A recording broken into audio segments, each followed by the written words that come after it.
Do you believe in reincarnation, such as war veterans being reincarnated as kids and being able to remember their past lives? Well, you're probably going to after watching this video of unbelievable stories of people remembering the past lives they lived when they were kids. I can't wait to hear the stories we have for them today, Nick. Imagine hearing your kids say that you are not their real parents, but their third set of parents. Crazy, right? But get ready to believe about what's crazy. What's up, guys? It's Nick. And it's Josh, and we're from Eventful Insights. Today in this video, we're going to look into the stories of people who surprisingly mentioned names, objects, and places they could not have possibly known but remembered as if they were speaking as a different person. Are you ready to believe in past life and reincarnation? Then let's begin. For our little trivia game before we start, we're going to let you guess a couple from today's time who are believed by many people to be reincarnations of the same couple from the past due to their striking similarities. The husband, who is believed to be reincarnated, was a famous English poet and playwright. And the woman who is believed to be the reincarnation of this writer's wife is now an actress who bears the same name as the writer's wife. Who is this couple? You have 5 seconds to guess and comment with your answer below.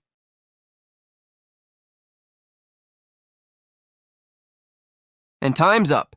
We'll reveal the answer later, so watch until the end to know if you guessed it right. Now, let's begin with this startling story of Sam.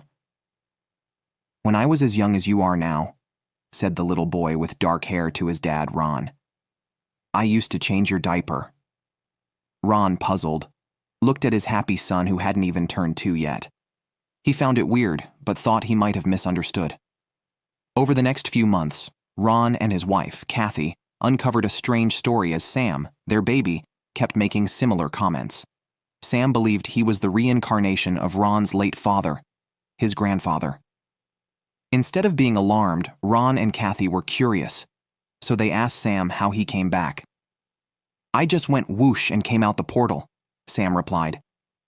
Despite Sam being an advanced talker, using a word like portal surprised his parents.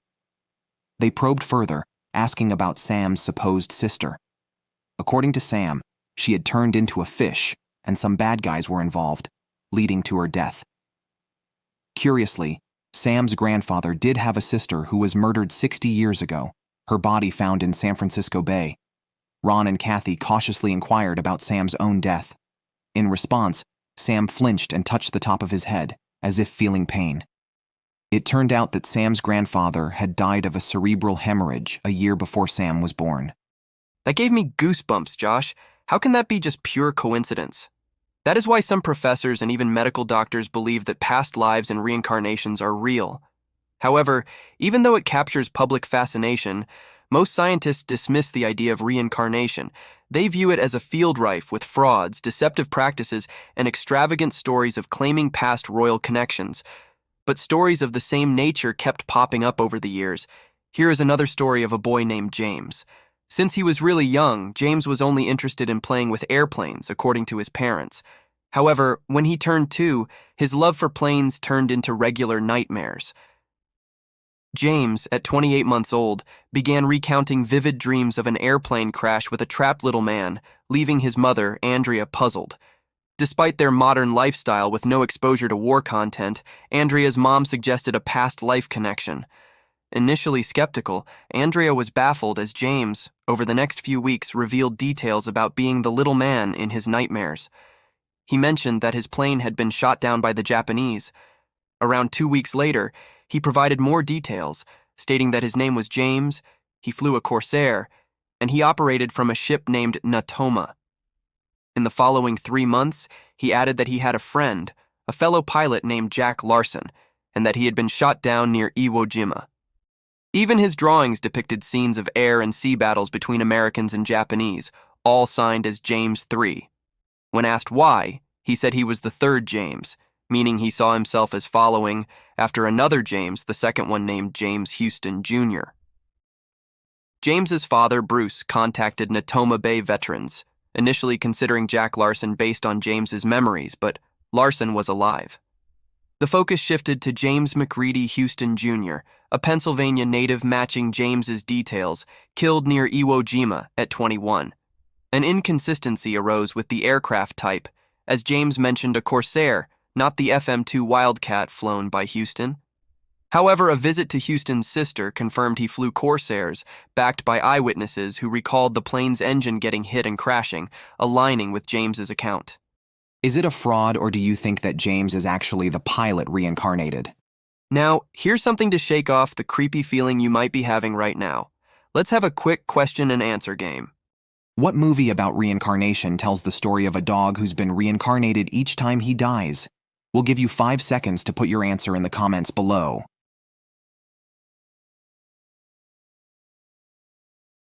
Time's up. The correct answer is A Dog's Journey.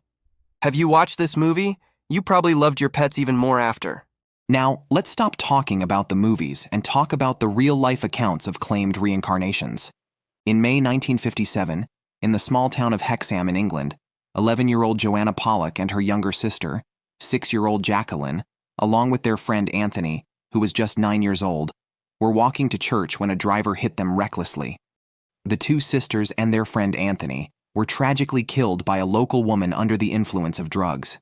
But this wasn't what really gained them major attention.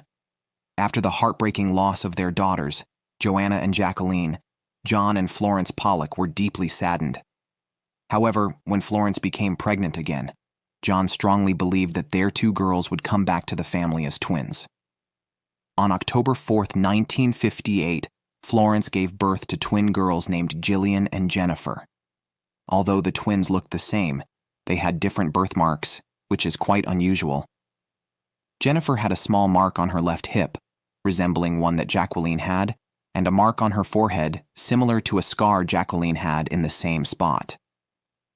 When the twins were just 3 months old, the family moved to Whitley Bay, east of Hexham. As Jillian and Jennifer grew up, it became apparent that they somehow remembered details about Hexham, even though they didn't grow up there. At the age of 4, when the family returned to Hexham, the twins recognized and named places they had never seen before, like the school Joanna and Jacqueline attended, Hexham Abbey, and a playground their deceased sisters used to love. Strangely, they even seemed to know the way to the playground without having seen it before. For the first years of the twins' lives, Florence resisted John's belief that the girls had been reincarnated. However, her perspective changed after discovering the twins talking about the car accident. Once, Florence overheard the girls playing a game reenacting their sister's accident. Jillian was holding Jennifer's head, saying, "The blood's coming out of your eyes. That's where the car hit you." Adding to the eerie factor, the twins also seemed to fear cars. In their younger years, they had recurring nightmares about being hit by a car. That totally creeped me out, Josh. I can't believe such a story exists. Now for the last story on our list, let me give you something less frightening. Meet Ryan, a boy from the Midwest who says he's the rebirth of a guy who passed away over 50 years ago. The guy, Marty Martin, used to be a movie extra and later became a big-shot Hollywood agent. Ryan's parents, Cindy and Kevin, were Protestant Christians, and Ryan had a delayed start in speaking due to enlarged adenoids. When he was 4, his adenoids were removed, and he began speaking in full sentences, eventually recounting memories linked to Marty Martin. He initially talked about 3 adopted sons and expressed a strong desire to visit Hollywood to see his other family. Ryan recalled a house with a pool on a rock street, a green car, and beach outings with girlfriends. He had a fascination with sunglasses and remembered being sunburned. He mentioned working for an agency handling name changes and frequently referred to Senator 5 in New York. To help him remember more, Cindy borrowed books about Hollywood, with Ryan recognizing Rita Hayworth and Marilyn Monroe. When a book about the 1932 movie Night After Night included a photo of an actor he identified as his past self, they flew him to Los Angeles but found no recognition of the houses. Instead, he recognized a house that belonged to another actor, Wild Bill Elliott, mentioned as his friend. Further investigation revealed that the initial identification was based on a perceived resemblance, and a film archivist identified the extra as Marty Martin. Research into Martin's life aligned well with Ryan's memories. At 6 years old, Ryan was flown back to Los Angeles, where he recognized and responded to places associated with Marty Martin, confirming the accuracy of this new identification. Now, isn't that fascinating? And speaking of Hollywood, we are now going to reveal the couple who is believed to be a reincarnation of a couple from the past. The English poet believed to be reincarnated was William Shakespeare, who looks a lot like Anne Hathaway's husband. Interestingly enough, William Shakespeare's wife's name is Anne Hathaway. What a mystery, right? Did these stories interest you? What are your thoughts on reincarnations and past lives now? Tell us your thoughts in the comments below. If you enjoyed watching this video, give us a thumbs up, subscribe to our channel, and ring the notification bell for more videos like this. Thanks for watching.